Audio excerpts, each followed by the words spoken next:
পারল না বাংলাদেশের কিশোরীরা, হেরে গেল ভারতের কাছে।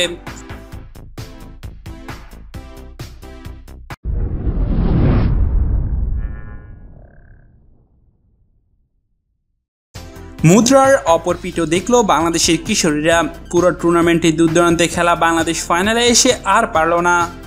ভারতের কাছে 1-0 গোলে হেরে ভুটানের থিম্পুতে রেখে এলো এই কিশোরীদের দক্ষিণ এশিয়ার শ্রেষ্ঠত্বের মুকুট।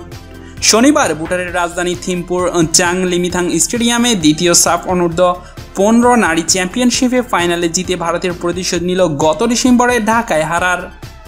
আগের 3 ম্যাচে বাংলাদেশের মেয়েরা যেভাবে দাপুটে ফুটবল খেলেছে তা মোটেও চোখে পড়েনি ফাইনালে, বরং শুরু থেকেই মারিয়া মানিকাদের দেখা গেছে বেশ নার্ভাস, যেন শিরোপা ধরে রাখার চাপটাই বেশ পেয়ে বসেছিল বাংলাদেশের। ফল যা হওয়ার তাই হলো। এই প্রথম টুর্নামেন্টে প্রথম গোল হজম করল বাংলাদেশ, 1 গোলই হয়ে গেল সর্বনাশ। বাংলাদেশের গোল হজম করেছে 66 মিনিটে। কর্নার থেকে বল ধরে গোলমুখ ক্রস করে ফেলেন সিল্কি দেবী। চলন্ত বলে সুনিতা মন্দির প্রেসিংয়ে আশ্রয় নেন বাংলাদেশের জালে। ঠিক 10 মিনিট পর ম্যাচে ফেরার সুযোগ এসেছিল লাল সবুজদারি কিশোরীদের, কিন্তু দুর্ভাগ্য 76 মিনিটে মনিকা চাকমার দূরপাল্লার শটটি ফিরে আসে ক্রসবারে লেগে।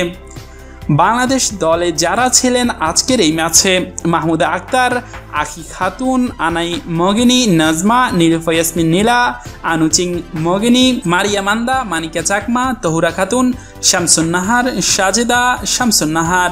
বন্ধুরা, বাংলাদেশ আজ হেরে গেল ভারতের কাছে, তবুও আমরা বলতে পারবো যে ভালো খেলে হেরেছি। এই প্রসঙ্গে আপনাদের মতামত জানাতে ভুলবেন না ভিডিও কমেন্ট বক্সে। ভিডিওটি অবশ্যই শেয়ার করে জানিয়ে দিবেন আপনার সকল বন্ধুদের মাঝে। চ্যানেলটি অবশ্যই সবাই সাবস্ক্রাইব করবেন।